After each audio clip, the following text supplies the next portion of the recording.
Welcome back to our railroad tour of Willoughby. This will be episode number 3, where we find the 908 still sitting at Willoughby Yard. The work has been done, cars have been set out, cars have been picked up. You'll notice by the light that I have lost some of the day. I did spend some time switching and kind of getting the yard cleaned up. Did a video on that. Please watch for that, as it will be coming out at some point soon. A little more of an overview of the yard. That being said, we've got our train, 75 cars, that is 3 locomotives, 72 cars, 5164 tons, 3692 feet, and we are now headed for Bryson Yard, where we have more work to do, setting out, picking up. Let's follow the train as we head that direction and go over a couple more of the mods as we get to them.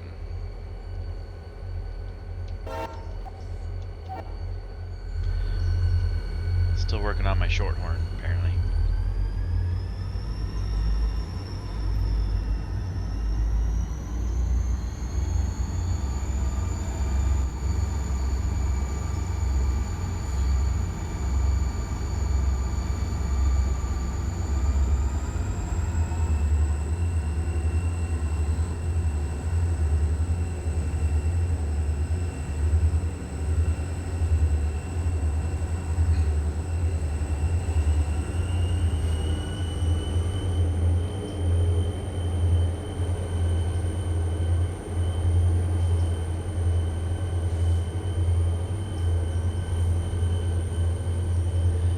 Departing the yard here, excuse me, departing the yard here, you will notice the new yard lead, the double crossover for the Conley branch. I have removed the west leg of the Y, and I have completely rebuilt the Conley branch, as I believe I previously mentioned in episode 2. I am going to do a video on that branch. I'm going to do that separately, and there are no cars ready to go up that branch, so once everything is kind of back in position and we have a train ready to go up that branch, I will do a video on that train as well. I have modified the loading area up at the top of the railroad, up at the top of the branch line there for loading logs. It is now modeled more after a log reload versus a logging camp, as my railroad is a little farther in the future from, I think, the original intent of the game. So my premise is that they've kind of logged out that area, and now they've grown it up into a log reload where they're trucking logs from farther away and reloading them to bring down to the mill. So that is the premise behind that. Video to follow. See if we can't get up to track speed. Did figure out the bell. Something was just going on the other day, and it just would not ring. Now it does.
next couple mods that we will come across in this direction are at Ella. The first and foremost of which is the Kirkwood coal mine found on Nexus. I do have it patched so it auto-loads. Again, 0 time to do anything outside of get cars from one end to the other. Excellent mod, works very well. I love the fact that it takes more than 2 or 3 supplies to get it going. It's a nice amount of traffic that it can add to the railroad. Tier 4, Tier 5, it can get a little out of hand if you're not used to it or not ready for it. It is a lot of traffic, but it is fun. I do love the challenge it creates as we hit this curve a little hot.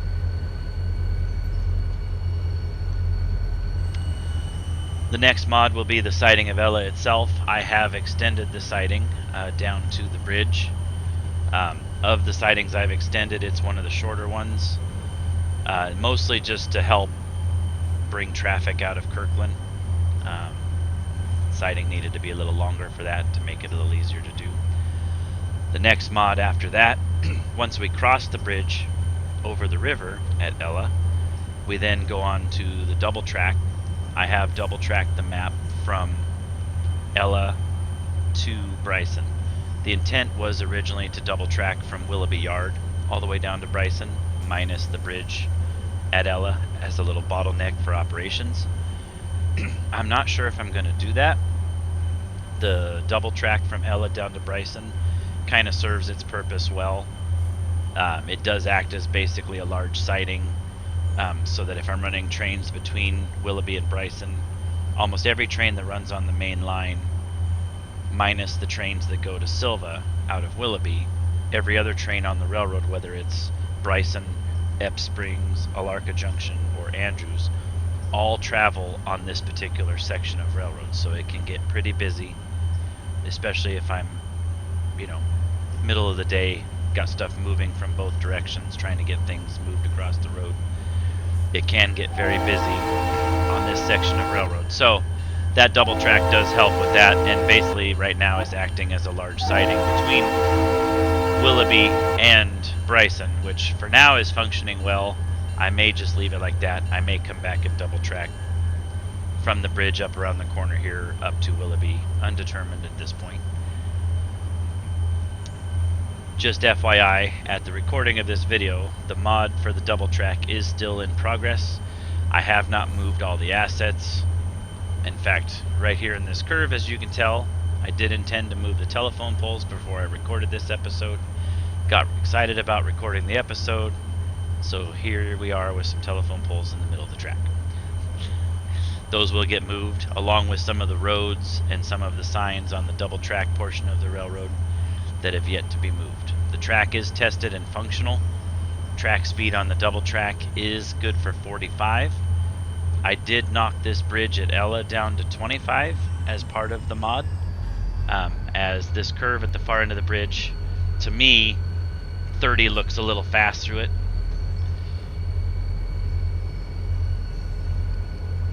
So I did knock it down to 25 just so the AE doesn't go whipping through here and create problems.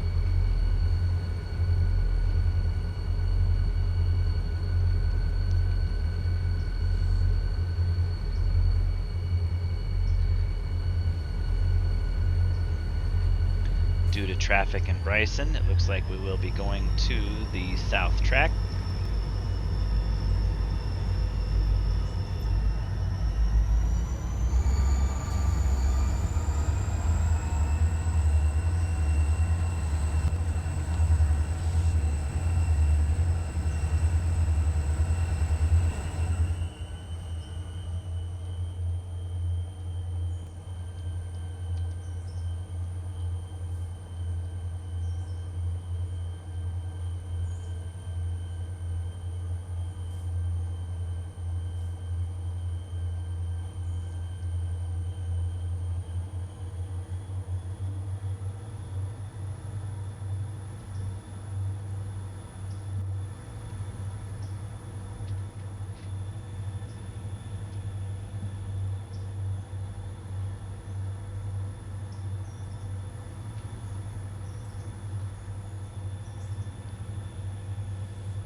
Switch on the double track is 25 as well. Once we clear that, we can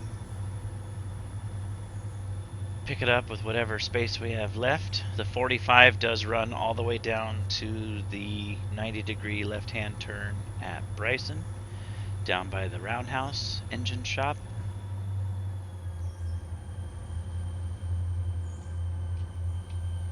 Just enough space to burn a little diesel. Feel like you're getting somewhere a little quicker.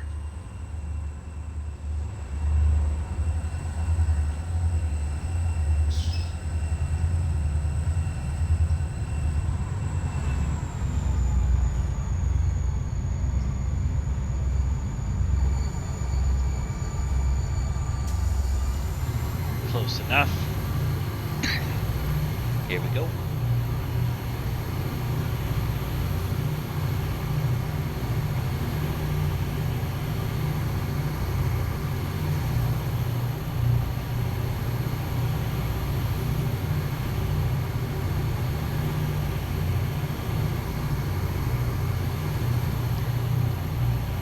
Now, like I said before, as we come down through Governor's Island here and down around through the curves, you will see some floating signs, you will see some roads in the way. They don't affect the train as they are not solid objects, and I am working on getting those removed. Should I have waited to do these videos till that was done? Maybe, maybe not. But I'm enjoying making the videos. I'm new to YouTube, new to Twitch, so I'm having some fun. If I do decide to make these public, those things will be fixed and removed before I release the mods.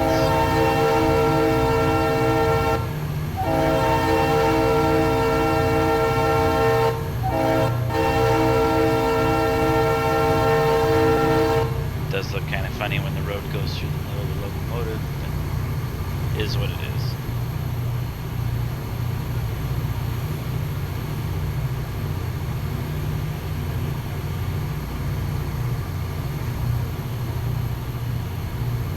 In relaying this track, I also did smooth out the grade a little bit. The original grade was a little steeper and kind of stair-stepped down.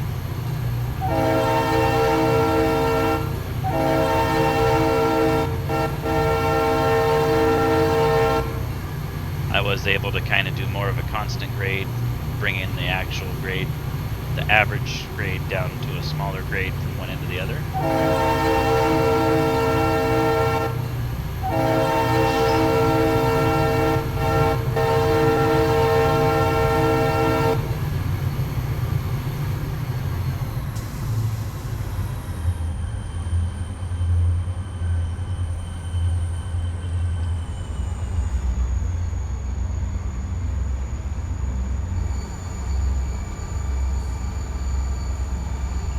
Get to Bryson, we will set out our Ebb Springs cars and pick up any Alarka Junction and the Andrews traffic that's waiting there for us. I am pondering in the future reworking Bryson Yard, as currently the set-outs and pickups here are so large that they end up being on one of the main lines, which kind of defeats the purpose of having double track. Still working on sorting out how to resolve that issue.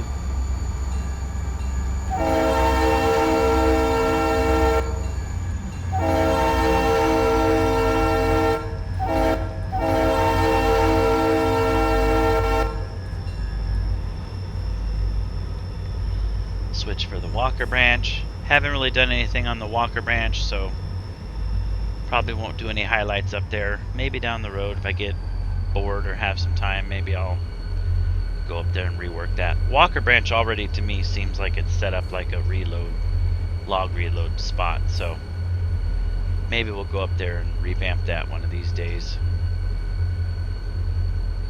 But I basically set up Conley branch so that I don't have to use Walker.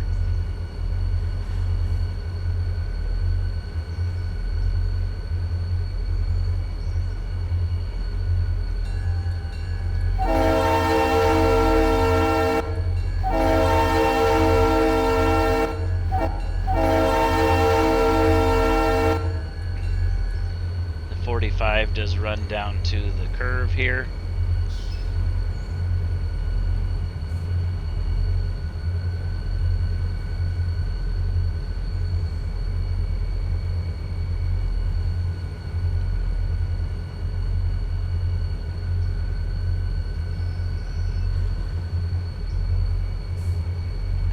today's episode, we will do the work here, and then we will run up to Alarka Junction, and that's probably a good spot to end today's video. And then episode 4, we will run from Alarka Junction to Nantahala and prepare for helper service up the hill.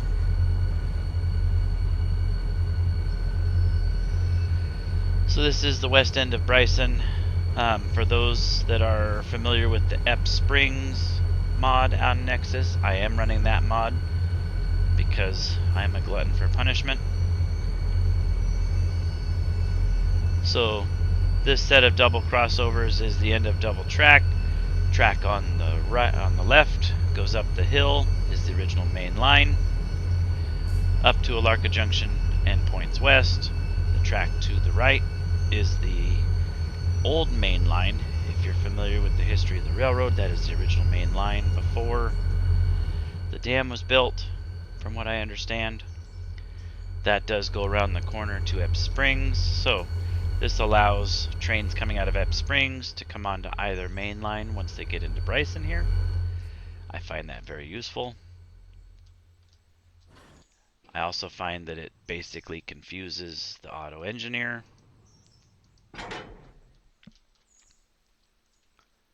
And that is okay.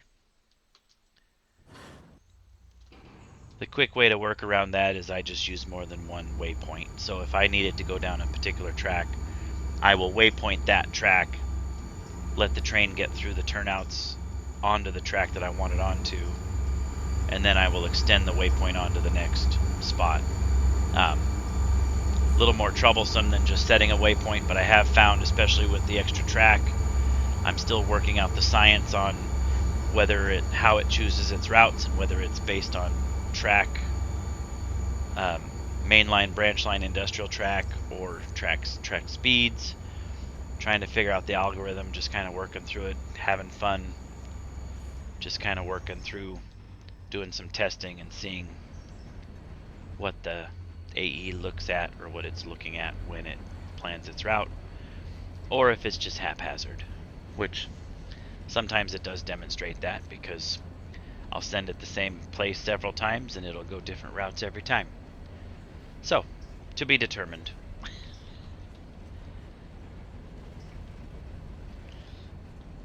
We'll set out our Ep Springs cars here. Then the switch engine here, at some point we'll grab those cars and shove them down to Ep Springs. The interchange has cycled again at about 11 o'clock in the morning, so there are cars down there. Part of the struggle I've been having with the amount of traffic is trying to have a standard of how the trains operate. Sometimes if there's nothing down there, I will have the mainline train just run around its cars and shove them down there and service the interchange itself, bringing back the block of cars that it would be picking up here. I have been enjoying also, though, having a set of engines that runs down to Ep Springs as a switcher. Brings everything out to Bryson here, where then it gets sorted in blocks to go on the appropriate eastbound or westbound trains. Alarka Junction and Andrews cars would then go west. Everything else gets thrown together and goes to Willoughby, where it can then be sorted again and blocked into its appropriate situations. Line ourselves onto the siding. That seems to be a good place to set out the cars. Recently discovered I have a dual turntable situation, trying to figure out what that is. I believe it's an extra segment in the code, but I have not been able to find it. I will keep hunting. Makes for an interesting turntable situation. Nice thing is I do not use the engine facility here at Bryson, so it hasn't been a problem. Doesn't seem to be affecting anything else, just kind of an eyesore.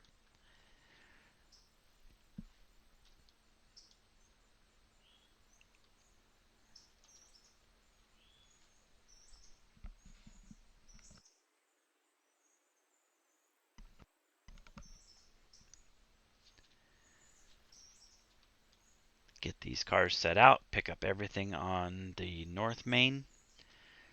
I will double check before I do so, but I believe in checking it was all traffic going west.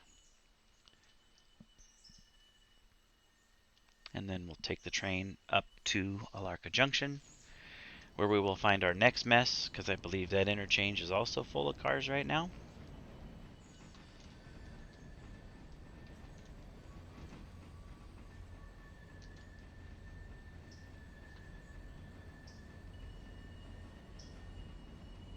I really love this yellow. That's one of the default colors on the PS1 boxcars. It's just striking. I did intend to use it as a company-owned car color for a little bit, and have since moved on to others, but I really like that yellow.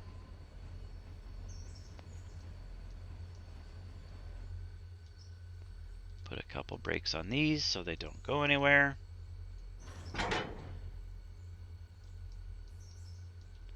A head over the switches. 6 to get over.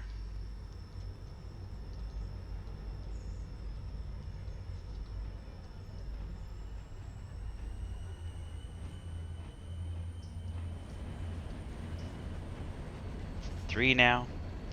It's tough to hold back having been a switchman and a conductor for years. Playing the game, it kind of PTSDs me back into work. It's hard not to talk in the game, even though it's just me playing as if I'm doing it. You know, maybe leave a comment if that's something that everyone's interested in. I'd like to hear more from everybody about what you guys might like to see in the future. Things I could talk about, things I could show, things I could do. It's a new channel. Welcome to the channel if you're watching. I appreciate it. Like and subscribe. I'll be that guy for a second, as everyone on YouTube is. Like and subscribe. Happy to have you, but don't be afraid to leave comments. Let me know what you'd like to see. If I missed something or gloss over something and you want more info, just please let me know. I'm happy to share. The whole point of doing this, just like model railroading, is so it can be shared. It's not a lot of fun doing it by yourself, so happy to share with the world. I spend the time doing it anyway. Might as well let others enjoy it. That's kind of my take on it. It brings me joy. If it brings anyone else joy, even if it only brings one other person joy, then it's worth doing, in my opinion. But that's just how I look at it. Use the internet for some good. Alright, let's see what our blocking situation is. This is perfect. So the Andrews were on the wrong side, as I normally do, which puts the Alarka Junction cars to the rear, which means when we double this all together, the Alarka cars will in fact be all together. That is a happy accident. I mean, yesterday when I blocked these cars and shoved them in here, I knew exactly how I'd be coming in here with the next train. Absolutely not.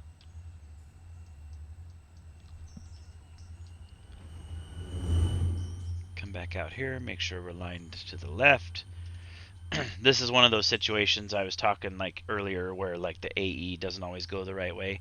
I have noticed if I'm using the AE to do the work we just did, I'll send the AE in there to get a joint. It'll pull out here, and instead of just going straight through and then shoving back, it'll put itself through a crossover and then lock itself on the wrong track. So like when it comes back to a joint on the train, the engines are down here on the wrong track, and then we need to go up the hill. So then when I go to run it up the hill, we have to back the whole train out through the crossover and back up the hill. So this is a situation where if I'm doing a pickup, I would set a waypoint up on the track that I want it to go to. And then once the engines are out there and going, I then set the waypoint back at the joint so that the train, I force the train to be on the track that I want it to depart on. Because like in this case, you'll notice when we couple back up to the train, the locomotives are going to be well past this crossover.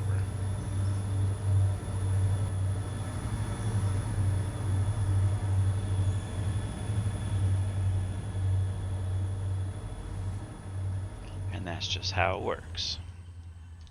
But that's how I handle that problem. Seems to work well for me, so. And we'll just pretend like we blew for that crossing we just went over. Everyone heard that, correct? Yes, agreed. Get your story straight. That's the goal.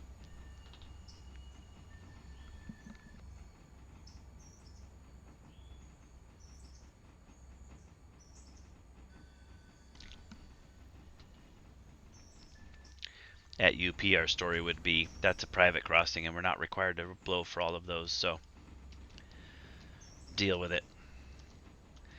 But that was a long time ago. Things may or may not have changed since then.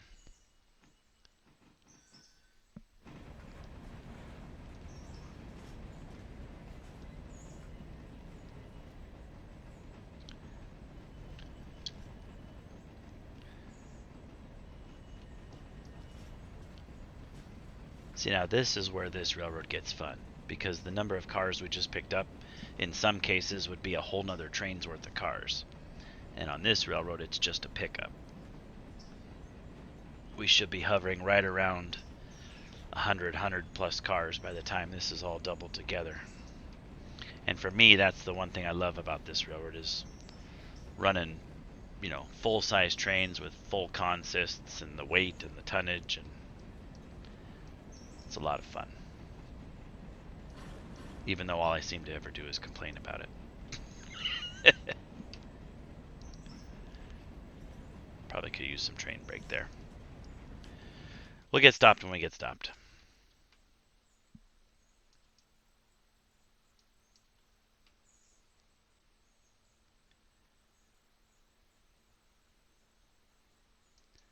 Brakes are kicked off. Gently shove back on it.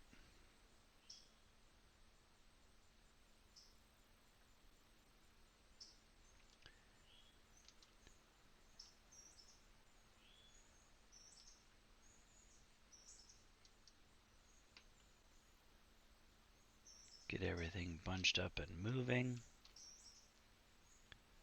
Once it's moving, we can come back out on a little harder.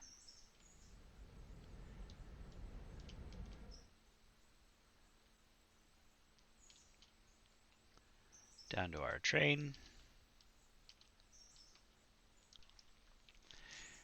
These PS1 boxcars, again, I don't remember who the author is, but they're also on Nexus. They are just gorgeous cars.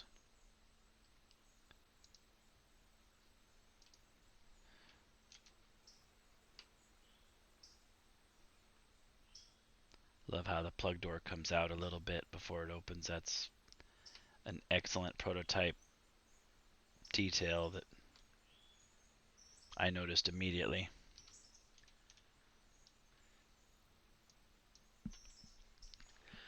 So learning our lesson from when we pulled out over the crossover, I'm not going to get too carried away with speed. We'll take a little longer to get down here, but also won't go slamming into the train and damaging things, or the D word,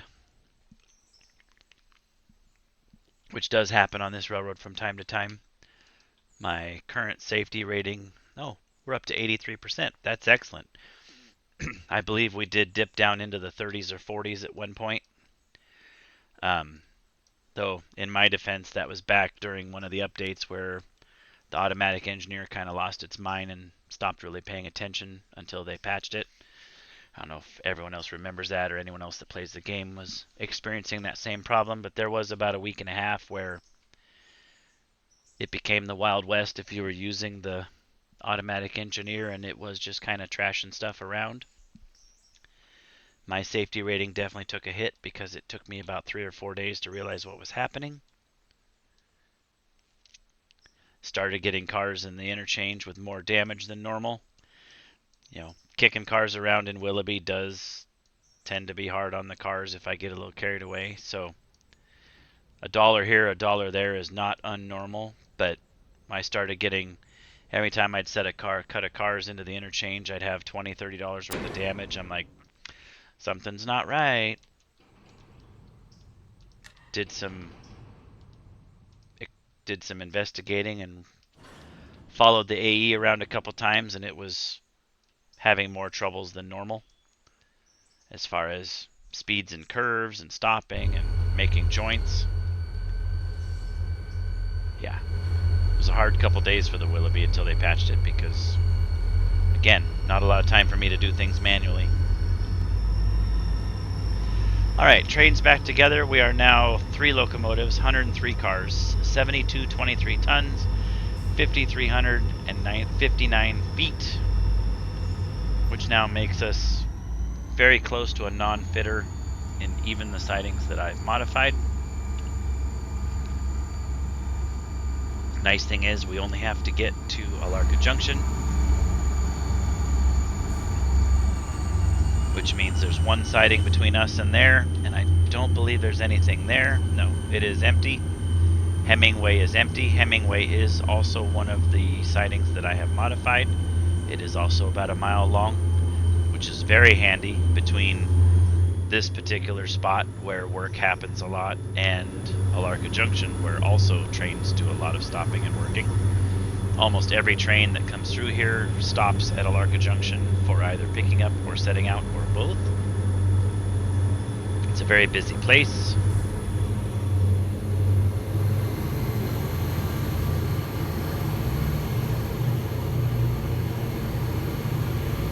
These engines should pull this train up this hill. They should be good for about 2,000 tons a piece, 2,500 tons a piece. It's going to be close. We're definitely not going to make track speed, but we should make it up the hill. So let's trug along as we attack the hill with this monster of a train.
Watching our speed slowly drop.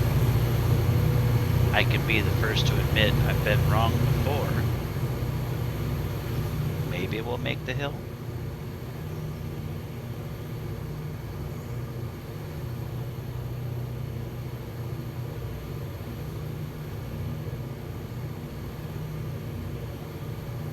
That looks like a screenshot if I've ever seen one.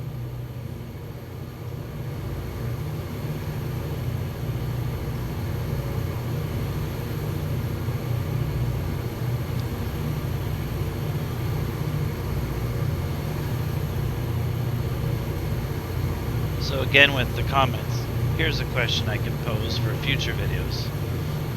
This video is already running close to 40 minutes long. Are people interested in watching trains crawl up the hills really slow for another 20 minutes? Or is this a good spot for an edit and a cut to keep the video at a decent length? Please let me know down in the comments. I will go through all that stuff. Like I said, new to the channels, new to YouTube, new to Twitch. Still excited about it. I check it every day. Get excited when there's a comment. Happy to reply to as many as I can. Appreciate the input, because the whole point is to put out stuff that's fun to watch and people are interested in. So no reason to throw a bunch of content on the internet if no one wants to see it or no one wants to do anything with it. So please let me know down in the comments. I will be watching that. Do we want to watch a train go slow for 30 minutes or cut to the next action sequence and do some work? So let me know. I will apply all that stuff to future videos. It's too late for this video. We're here. We're stuck. We will probably make it to Alarka Junction, but we're probably going to make it at about 6 miles an hour.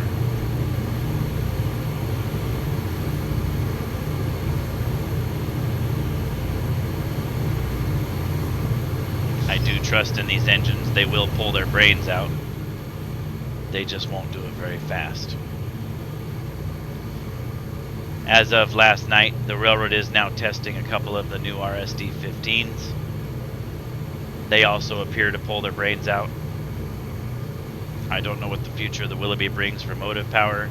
I know model-wise that is a step backwards chronologically. But with the game and the way mods come out and the way things go, it's more of, you know, I appreciate having a variety. Those engines do have custom sounds. They do sound like Alcos. I do love that about them.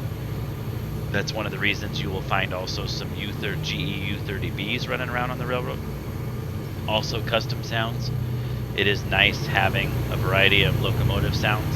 It is especially neat when you have a consist of 3 or 4 locomotives with several different models and you can hear the different sounds. The game does seem to do a decent job of blending those sounds, so you're not getting a lot of feedback or squawking and fighting back and forth. It does happen, but not enough that it takes me out of the experience. I don't know about other folks, but the couple consists I have running around with some GEs in them right now, I do like it because you can hear the GE coming and it's pretty cool. You watch train come around the corner, middle of the consist is a GE just going blah, blah, blah, blah, blah, blah, blah. It's pretty cool. So there are a lot of amazing locomotive models on Nexus right now. It would be awesome if those had proper sounds for each of the locomotives. I would definitely be elbow deep in different locomotives if they had custom sounds. I don't speak for everybody, but I think that would go a long way into making those mods a little more popular.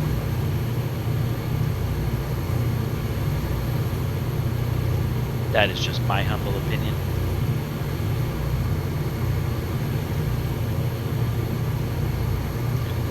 Nice thing about only going 10 through here on this horseshoe curve is I don't have to slow down to 25. Silver lining. Yes, no?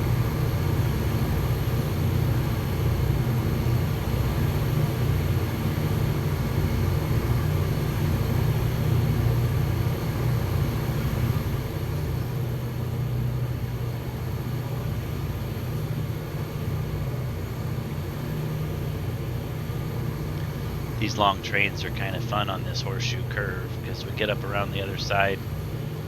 You can zoom out a little bit and see the train on the back side snaking down the canyon, following up the hill. It's pretty cool.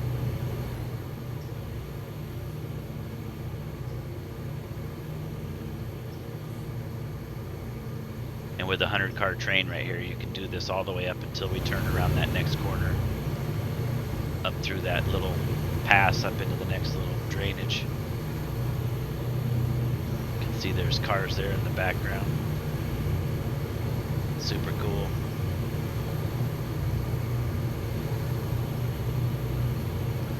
One of the things I'm appreciating about recording these videos is it's forcing me to take time to appreciate the layout again and just some of the cool stuff you don't see when you're busy and letting the computer run all the trains. Kind of a back to roots thing, which is nice.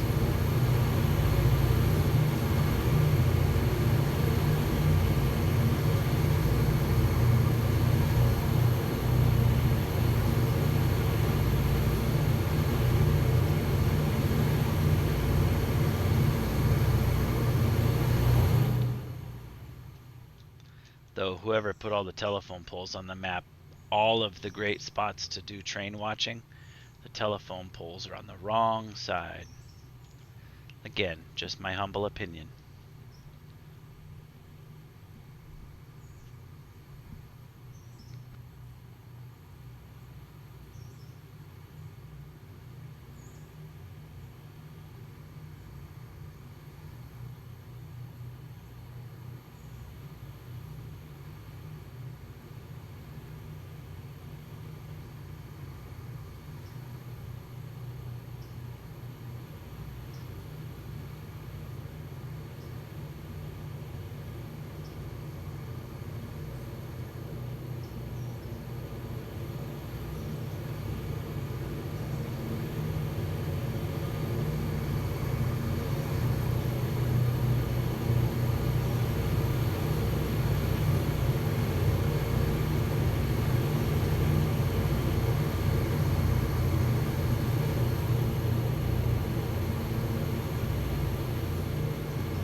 Well, and apparently a switch got left open, so we'll be going in and out at Hemingway.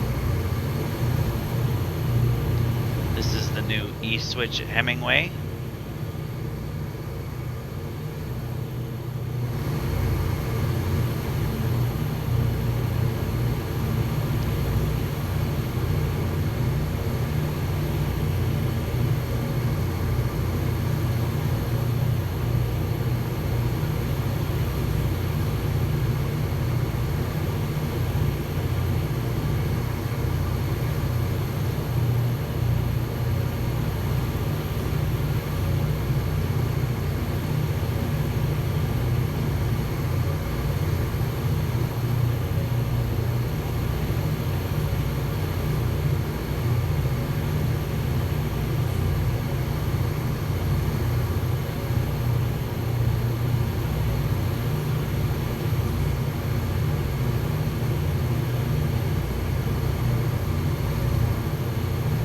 Hemingway pulpwood, a few adjustments, but still here. Switch goes the other way now. Not sure why, other than just the way the track's sat. I don't believe I have 74 days in game. I don't think I've ever had a car in there.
Again, with this mod, working on getting some of the signs moved and or deleted.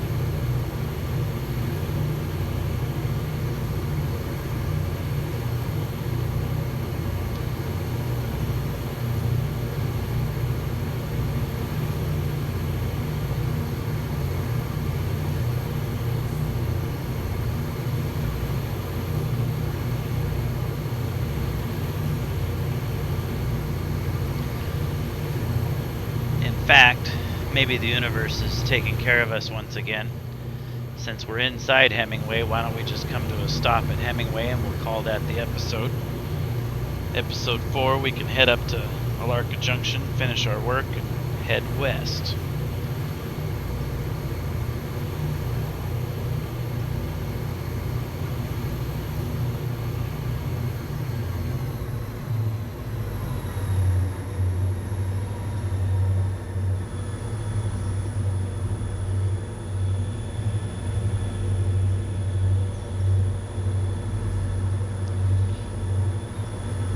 Been watching the whole series, you may notice now the engines are smoking. I did realize last night while recording some other stuff that I had the particles turned off, so got that turned back on. Don't even know why they were off, so probably some testing for frame rate, especially since Willoughby Yard, like I said, sucks all the frames right out of the frame rate. So got those turned back on. Kind of forgot what they looked like.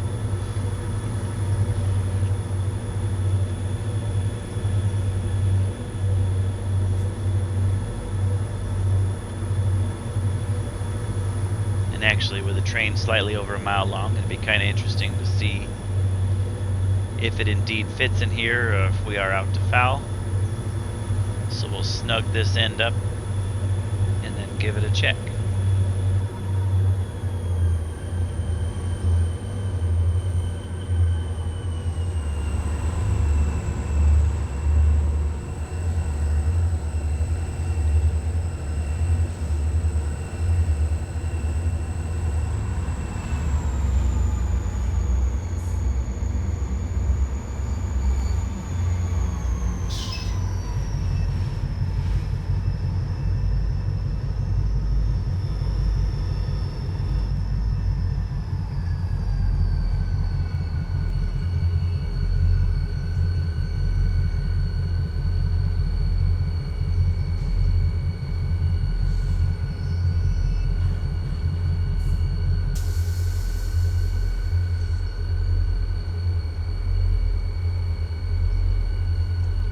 We are. Let's go take a peek at the rear of the train and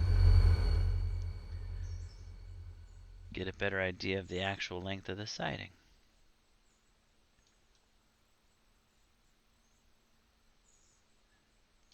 And as I thought, not clear. Anyway, that will do it for today's video, episode 3. Once again, I appreciate you taking the time. Thank you for joining. And we'll see you on episode 4, where we'll hop aboard the 908 again and run up to Alarka Junction, do our work there at the interchange, and then head west to Nantahala, where we can get set up for helper service to get shoved up over the hill. I look forward to it. Hope you do as well. Talk to you soon. Appreciate it. Have a good day.